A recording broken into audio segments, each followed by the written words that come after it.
Welcome to Growing Your Team, a podcast designed for small business owners seeking to grow their company with the help of employees and contractors. Your time is limited, which means growing and leveraging teams is essential for business success. The Growing Your Team podcast is the place to learn tips and techniques designed to help you know when it's the right time to hire, how to select perfect fit team members, and how to maximize productivity while creating a positive work environment. Drawing from her 10-plus years of leadership and hiring experience, here is your host, Jamie Van Kuyk.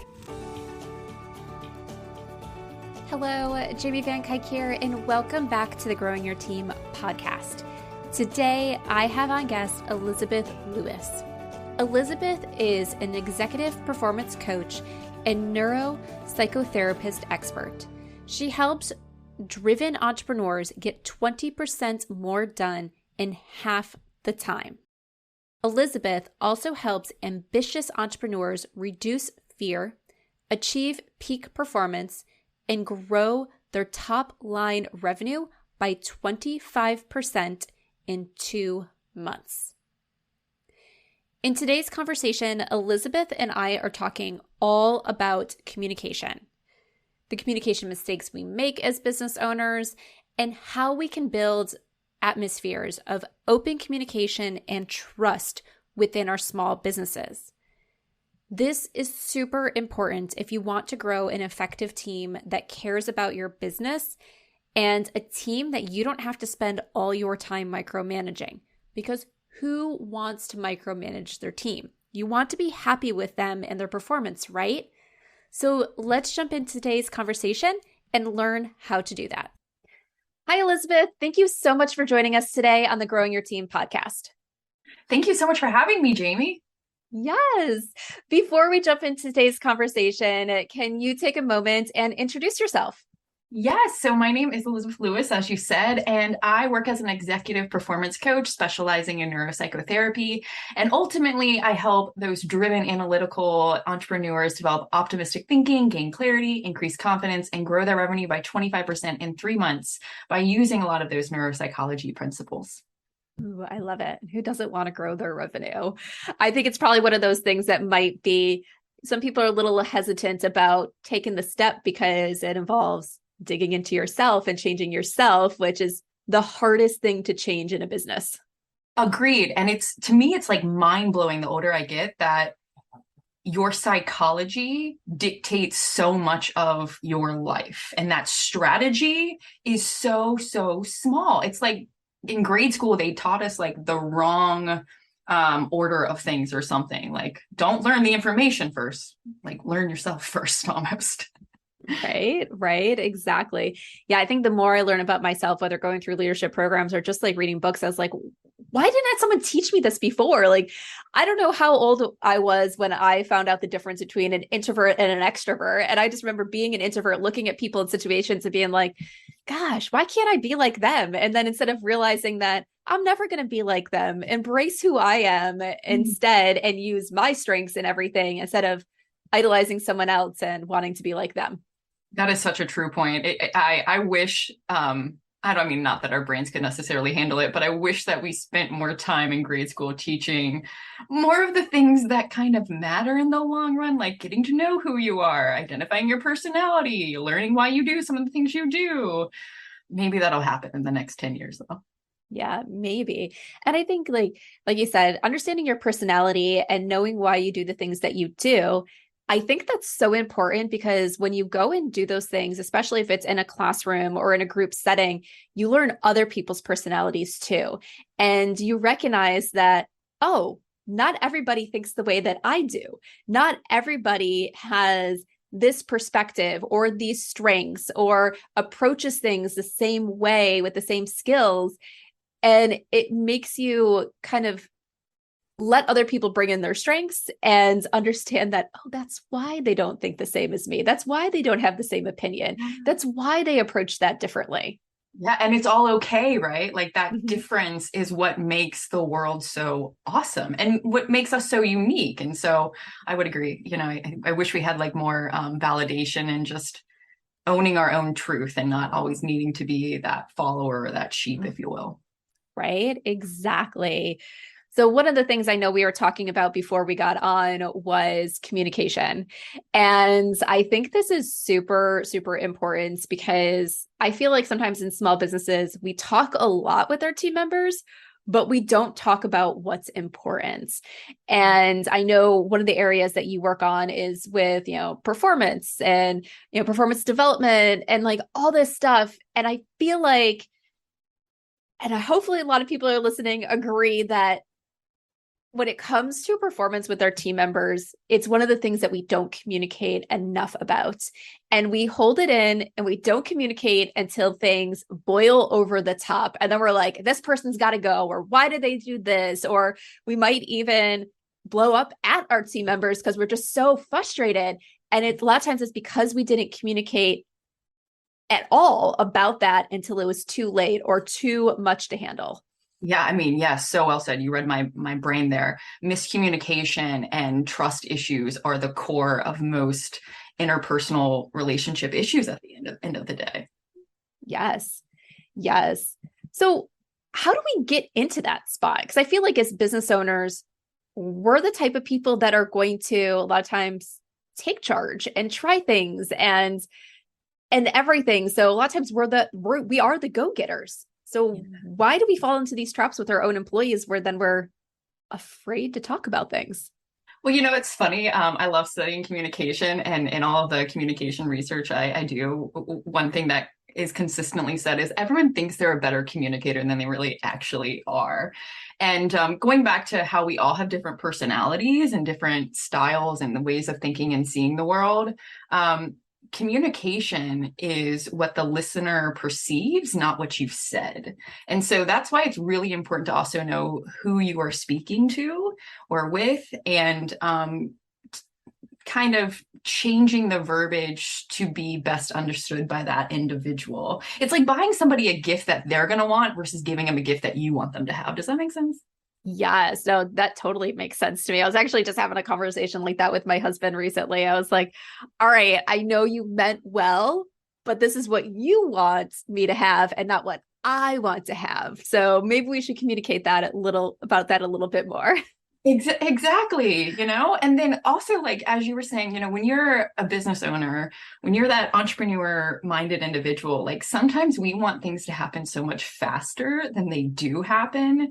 And so when we talk about effective communication, there is this there's this need to like slow down to make sure you're taking your time to effectively communicate the expectations, the frustrations, but you also have to know yourself well enough to verbalize these things. I mean, how many times have you gotten mad at someone and it took you like, I don't know, maybe a year, 6 months, a few hours to realize like, whoa, totally projected all of my issues onto them.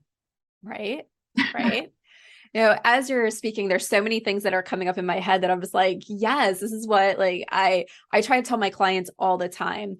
And first, it's like when we go and write job postings, one of the reasons why I'm like, my clients, when they send me a job posting, I'm like, it's good, but we still need to make a lot of tweaks, is because I tell them you're writing it from someone who is in the business every day. The person you're trying to hire is not in your business yet. So you can't speak to them the same way as you would if you were presenting the position to an internal candidate. Right. We need to make it so it connects with someone who doesn't know your business yet, who doesn't know your processes and doesn't know your operations. So it's that same thing of you can't speak from your point of view. You need to understand the other person's point of view if you want your message to get across correctly. Oh my God, well said. That just gave me like goosebumps. Like the nerd in me is like, yes, 100%. Because it's, and essentially kind of what we're saying there is it's so easy to assume that someone understands what you're saying and gets it. When you're right, you have to put yourself in the other person's point of view. Like one thing I tell my leaders when I work with them is, maybe you wanted your employee to communicate A, B, and C, but you also have to take in that whole person. Do they have trauma in their past? Do they know how to communicate? Most people don't know how to communicate effectively. They just don't, especially as we move more into the social media, internet world of where, we can just make assumptions and move on. So it's really pressing pause and doing your best to see what are you missing. Right. Right. Yeah. And that's what made me think of this other thing that I like to use this analogy all the time when it comes to training. It's think of watching your favorite movie. And the first time you watched it, you loved it. Loved it so much you wanted to watch it again. And what happened when you watched it the second time? You picked up on things that were new to you. Guess Yeah. what? That movie didn't change from the first time you watched it to the second time you watched it, but you already had that second time a base level of information that was more that when you went in brand new and fresh. So you were able to process more. You were able to pick up on things that were right in front of you. And so I was like, when you mentioned slowing down, that's why I tell people all the time, it's like your team members are not going to get everything the first time, no matter if you use all the correct words or not. So sometimes you need to slow down, break things down, or repeat. Yeah, yeah. And the other thing is like sometimes our employees don't have the same passion as the owners, which is fair and realistic if you really think about that and not personalize it. And so it is taking that time out to really get to know your employees if you have that ability. I encourage people, leaders, to give their employees assessments, not necessarily for the individual, but for the leader to start to understand some of the generalization of each personality so that you can talk to them in a way that they comprehend. Because I would rather you spend time molding and training someone than constantly hiring and firing, because that wastes more time and money in the long run. Right, exactly. That's what a lot of my clients, they'll ask about personality assessments during the hiring process. And I always have to be clear, we're not going to use it early on to weed out candidates. That's not good. But I say at the end, let's do that. If you really want to, we'll do them there. And part of the reason I tell them is so you know how to manage this person before they come in. You know how to talk to them. You know what that onboarding and training needs to be like. And also sometimes my clients, they're really small. So it's to the point of, okay, if this is only your second employee, you're going from a team of 2 to a team of 3, how easy do they fit in with the culture that you've already created? And how easy does their personality match with your personality? Because we don't want with some of our early team members to get so drastic that then you're having to reinvent yourself in order to work with this person. If there's another candidate that's closer to how you communicate, so you can have that easier bridge when you're learning how to manage a team in your business. Yes, exactly. There's only one assessment that I encourage people to leverage before they hire someone, and the only reason I encourage that one is because it scores the person on 24 psychometrics that then compare them to the job at hand. But you're so right at the end of the day. And all these assessments too, you got to hold them loosely, because if somebody is willing and has the ambition and is willing to implement all of that, they can become a rock star, right? And so it's like, are you willing to work and nurture with someone too? Because like, think about when you met your husband, right? Like you guys, the first day, I have no idea how you met your husband, so I'm totally speaking on my butt here. But, typically when we first meet someone, it's not like, yes, we understand everything and we get it, right? It's the compound effect. It takes time. It's slowly moving forward. It's wanting to make things work. And so it's really having that willingness to work with the people you hire. It's almost like, this is like a mean analogy, I guess, if you take it the wrong way, but it's like if you're going to adopt a dog, take care of it. Don't just get rid of it after 48 hours because it didn't do what you wanted. Where can you change? Where can you grow? Because it's a two-way street. Being a leader is hard. When I was the vice president of a company, I used to tell people I feel like I'm a stepmother of all of these kids, and I've got to organize all their problems and get them help and get them collaborating more effectively. And it just takes time, and that's okay. Yeah. Yeah, it definitely is. But it's something that you need to do. Like you said, if you want effective teams, you can't just expect people to come in and do the tasks and be great at it and be happy. They need to be nurtured. They need to feel valued. So that way they actually stay with you and they make your customers feel valued. Yes. And essentially kind of what I always encourage people to do is park the transactional relationship and develop a real interpersonal relationship with that individual. Go out and have coffee with them here and there. Take your employees out to lunch when you can. I mean, I know we work in a remote world, but make sure you get to know that person and their communication style outside of that like sterile work environment, because that can be like intimidating, especially if your employee wants to do their best. Like, learn how to kind of like let the walls down so that everyone can kind of just find their place, if that makes sense. Yeah. Yeah. And I think that's important. So I think even as we go into a lot more companies hiring remote employees and being open to that, it comes to the question of location still. You can still have, say, you can work remotely, but you need to be in the same city or the same general area so you can have those interactions. So you can get together and have coffee and face-to-face meetings every once in a while. Or you can let people be all over, but still then invest in flying your employees into a central location. Maybe it's once a quarter or twice a year. So you have those interactions. But even in that remote environment, still making sure that you're building those relationships in a way that you can based on how you're working together. I know my very first remote team member, I did a horrible job building the relationship because this is when I was in corporate. Every one of my team members was in the office with me except one. Yeah. And it was like, oh my goodness, I actually have to put different effort into building a relationship because we're not passing each other for coffee. I'm not seeing the pictures on their desk and asking, oh, you have a dog or stuff like that. So it was just like, it took effort.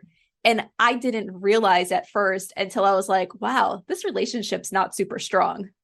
Isn't it amazing how like the lack of water cooler conversation can create such a distance in a relationship? I always encourage people like be blunt about communication in the sense of like ask them, how would you like to hear feedback? What's the best way of talking with you when you're, because I don't know if you've ever noticed this, but some people get really fixed in on their narration and what they're seeing. And it's like, okay, when we're miscommunicating, what can I do to like get you like out of that like intense focus to see the forest for the trees or whatever the saying is? I like to butcher them sometimes. I always forget which way. It's like, see the trees for the forest for the trees. It's like, it goes either way, depending on what you're talking about. And I'm like, I have no idea. Exactly. As long as you get the point. Right. Yeah. Yeah. But no, it's super important. And like going back to the assessments, when I was first introduced to the personality assessments and everything back in my corporate days, we did the DISC profile. And it taught me so much. Like a few different things is like you mentioned, it's kind of that passion and what they can do with it. I was managing a team of account managers and my team's assessments were all over the place. Yeah. And I had a number of rock stars on my team. So if you look at it and say, only people that come back with these results can do this job, you're short-sighting yourself. That's not true. It's like you said, it's how they use those strengths. It's how they apply it to the job. I was working with a client, I think about 2-3 years ago now, and they were hiring someone in sales and they wanted that assessment because they wanted to see, can this person be a salesperson? And we then also pulled the assessments for their team. And I was just like, look at this. Like one of your people on here has the profile that you say can never succeed in sales. And they're a rock star on your team. They're meeting their quota all the time. Why? Because they leverage their strengths to make the connections that are needed for sales. They're not going to go to every random networking event and meet new people every day, but they're going to deepen the relationships they have. So they have more referrals than anybody else because that's how they rock the sales game. Yeah, no, I mean, so well said. When you have high performers on your team, this is where you need to communicate and ask them, what do they want? And you just keep them happy, assuming you can have that ability. Everything's a compromise too, but yes, agreed. Yes, definitely. All right. So I want to go back, like we're talking a lot about communication. And we talk about how we really need to be open. We need to have those lines of communication open. And I feel like the one area that we kind of started talking about and then we got away on a lot of like really good stuff is when it comes to actual performance issues. So there's a real issue going on. What are your tips for actually being able to communicate about those issues? Because a lot of those other things we're talking about, it's kind of the positive. I want to get to know you. I want to build you up. I want to do all this stuff. And it's coming from that positive line. But then something happens and it has that negativity to it. Yeah. What's your advice around that?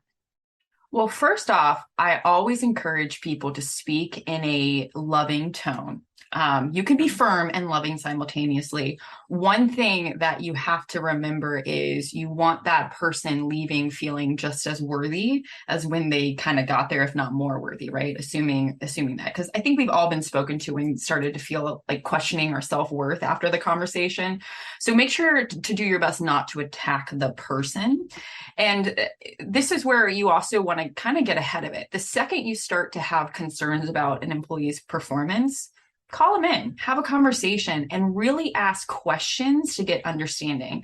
I always encourage people to ask permission to ask questions so that we start to diffuse the brain from being defensive. Avoid asking why questions because that can trigger a lot of people. But have an honest conversation. Sometimes it could be expectations are unclear. Sometimes it could be, honestly, it could be any number of things. But first it's asking, okay, like, I'm noticing you're doing this and I need you to be doing this. What's the disconnect? How, talk to me about this. And so you're really trying to get data versus making judgment. So leveraging that curiosity, asking open-ended questions and not attacking the person or speaking in that like rough or aggressive or even like stupid like tone, which is easy for us to do when we feel like it's easy for business owners to do when they feel like somebody might be causing issues in their company. Right. Yeah. Because we look at it, you're causing issues in my company, and that's costing me money. And I don't want to be wasting money. But yeah, I really love everything that you said there, Elizabeth. Like, there's so many things. Like, first off, like, asking questions. Don't assume anything. Don't assume why that mistake was made or why they're screwing up. Because some of the things, like when you ask those questions, you might uncover that there's a process inefficiency that needs to be corrected, that they don't have access to all the data, or going back to what we talked about is they're coming from a different perception. So they're doing it the way they thought they should be doing it. Yeah. But that's just because they interpreted your direction differently. Yeah. And like, did you give them adequate training? Like, did you really give them the attention that they needed? And did you train them in their learning style or your learning style? Correct. Yes. That's always important. Yeah, that's super important. Is like, what is their learning style? And that doesn't necessarily mean you need to rewrite the training for every person that goes through it. It's just making sure that you're connecting and making sure when you're going through the training that they're actually comprehending it. Yeah. And then I always like to, have an accountability question, like, what can I do to help you get better? Or how can I help keep you accountable? Create that partnership in the questioning too. But if the performance continues to not be what you're wanting and you've assumingly done everything you can, I mean, this is unfortunately the frustration of hiring, especially if you just leverage resumes, because people can tell you that they're all that in a bag of chips, but when push comes to shove, there's nothing in the bag. There are no chips inside of it. And so sometimes that's what happens. But at the end of the day, it's learning how to clearly communicate your expectations and learning how to trust that person. And again, this is where I say, like, if you know their personality traits, especially if the 24 of what I help people with, then you can put in very specific things in motion to help grow their personality and their abilities, assuming that they're wanting to start to close that gap. Yeah. Unfortunately, a lot of this just takes time. That's like the worst news we can tell people. Right. What you mean? My new employee is not going to be perfect 24 hours after they start? Yeah. No. And also micromanaging. I don't know if you run into this, but I run into so many small business owners who micromanage. And I'm like, work on your trust issues. Right. Right. And they're like, well, things can't get done if I don't micromanage. And I always tell them, you've built this cycle of micromanaging. You've taught them not to move forward until they have your permission, until you review things. So, because before they did it and they probably got in trouble, you probably said, why'd you do that? Or stuff like that. So you taught them not to move forward. So now they're not going to move forward without you. So you're going to think that you need to do it in order for them to take the next step. And they're waiting on you because you've trained them not to take that next step without you. Exactly. Or you just create a culture of toxicity because nobody wants to be micromanaged at the end of the day, especially high performers. No one does. And also, like, I have to tell people all the time is you're hiring typically because you're lacking time in your business. So don't go and replace your time from doing the task to now micromanaging the task. Because if you're doing that, you're wasting your money because you're not getting anything additional. Yeah, it's so true that's really well said. There's a few people I would totally tell that to, and I can just see their faces being like, "Wait, what?" Because you're not just wasting your money, you're also wasting your time. Yeah. You know? Yeah. But then sometimes I feel like there's the complete opposite where you get so hands off that Yeah. people are like, okay, well then I'm gonna do it this way. You've only told me A and B. I have to figure out what is C, D, E, and F. And then after the fact, you come back, well, no, what I needed for C, D, E, and F was really this. And then they have to go back and redo it. Like I had a manager like that in the past, and you're just like, if you wanted it this way, why couldn't you just tell us the first time? Because now I need to go back and reconnect with everyone I talked to because I didn't get the information that you really wanted, Yeah. but you didn't want to tell me that you wanted because you didn't want to come off as a micromanager. I would agree. I've had a few managers where like I would do A and then I would check in with them and they'd be like, no, I wanted L and Q done. And I'm like, that was never communicated. And sometimes what I learn is that the people above the manager are so unclear about what they're wanting. And so this is where it comes into as leaders, part of communicating is owning when you mess up and Oh, communicating yes. that and not shaming anyone, not shaming yourself, not beating yourself, but being optimistic about it, realizing it's not a permanent situation. You can fix it. For the most part, everything is fixable at the end of the day. And then just recalibrating and moving forward. Because as a leader, if you can own your mistakes, you're more likely to encourage your fellow employees to do that, especially if it's a safe, healthy cultural environment. Right, exactly. Because think about it this way. I think when our employees mess up, a lot of times we think there was ill intent. You maliciously did something wrong. And that's not the case because when we make mistakes, it was, oh my gosh, I didn't see that. I overlooked it. I clicked on the wrong thing. You're never like, well, I just did that on purpose. You literally made a mistake because you're human and you make mistakes.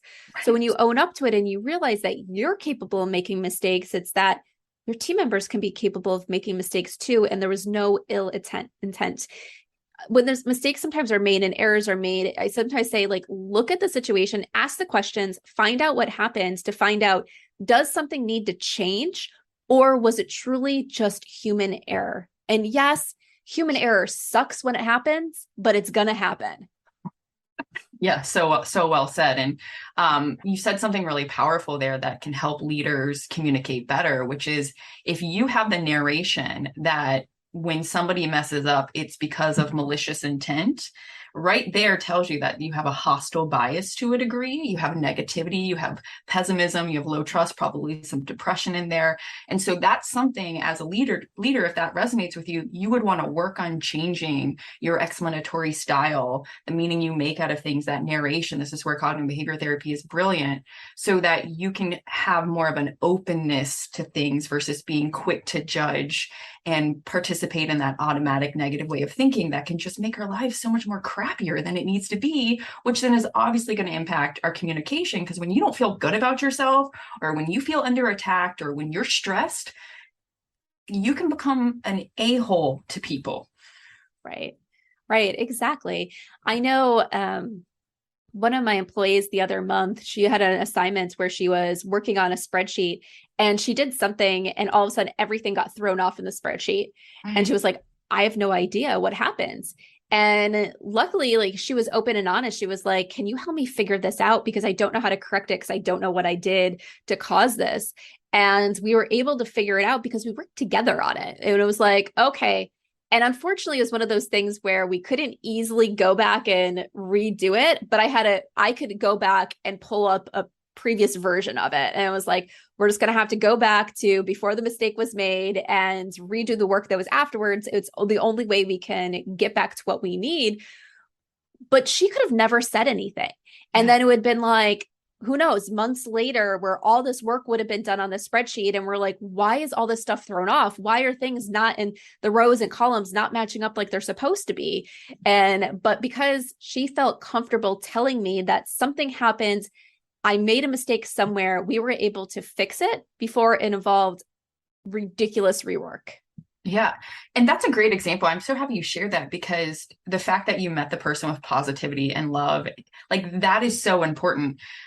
People forget that businesses are made out of people at the end of the day, and they can only be as good as their people. And if you can create a psychologically safe space with your employees and can make sure that you, part of creating that is communicating it too, it's amazing how much more productivity. The fact that she was willing to say that, that's where you would want to encourage them. You would want to like thank them for it, right? Show with humility. It's so important to take that time to be like, I appreciate you doing that. And really just never coming at somebody with that anger or hostility. I try to tell people this is more for like romantic relationships, but it really goes across the board. You should never be afraid to tell someone something. And if you are, that's a sign that there's some toxicity in the relationship and you want to neutralize that as soon as possible. Yeah. Yes, 100%. Once again, like communicating when things aren't going well and you're noticing those performance issues and everything, and being afraid to talk about them and understanding that there's an issue there. And I know sometimes the issue is we're just trying to figure out the right words. We want to be people focused and we don't want to upset people. And sometimes it makes it worse. And one of the ways that it makes it worse, and I have been guilty about this before, is I don't talk about it with my team member, but who do I talk about it with? Maybe my husband, maybe my business bestie, someone else. And it's always like those super frustrating things. So that issue is still taking my time. I'm still talking about it. I'm just not talking about it to the person who can do anything about it. And if I talk to my team member, we can create a path to fix the issue. But instead, she doesn't even know there's an issue. But Yeah, everybody else does. and in a And way, I'm getting more and more frustrated with it. right. And in a way, we're kind of talking about gossiping. Like gossiping is a huge topic that people kind of see like one angle of. And, you know, one of the best things you can do is go to the person you have the issue with in privacy, give them the benefit of the doubt. If things don't change the first time, then bring in someone else as like a mediator so that you can get that other thing. But it gosh, I feel like you just summarized so many of our of humanity's relationship issues of going to everyone but the person you have the problem or the issue with first. Yes. Yes. Build that trust and make sure you communicate effectively because it's going to save you time.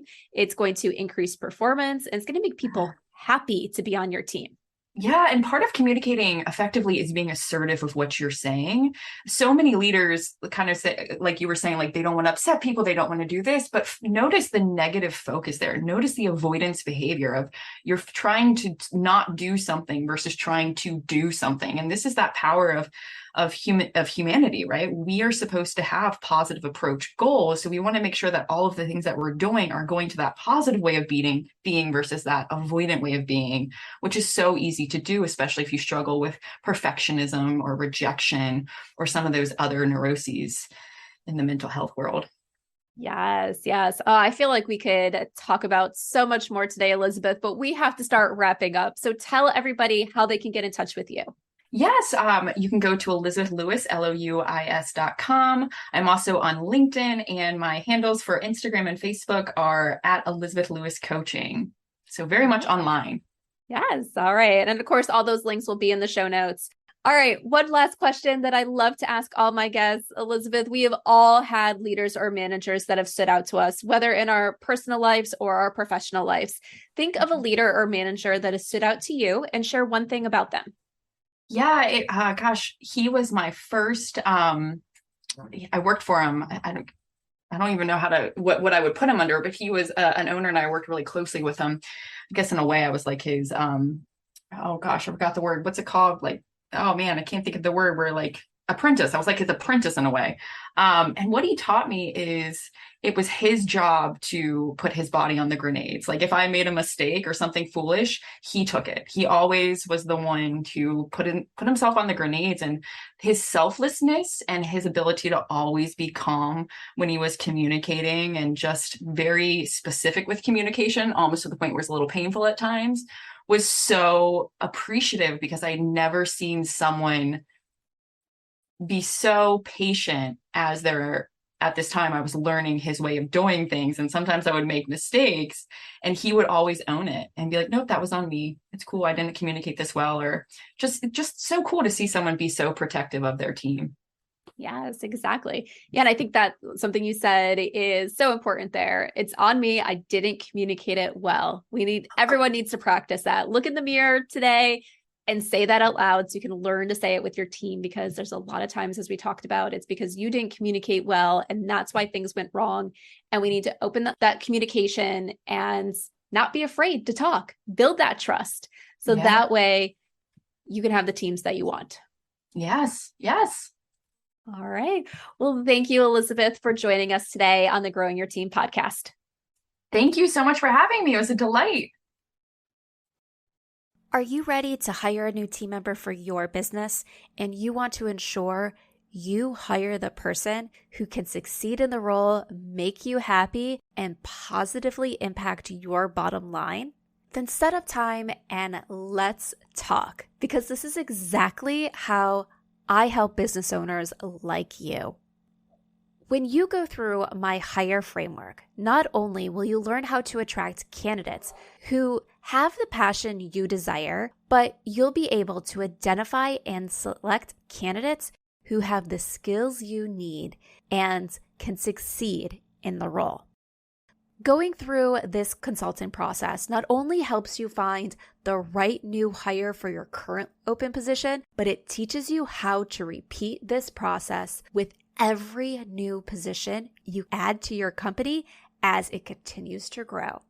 So if you're a small business owner who is ready to hire, has a rough idea of the position you need to add, and you're tired of going through the hiring process only to end up with bad fitting team members, then let's talk.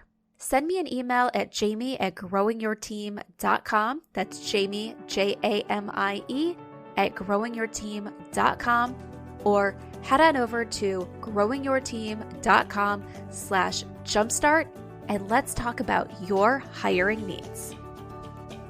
Thank you for joining us for this episode of Growing Your Team with your host, Jamie Van Kuyk.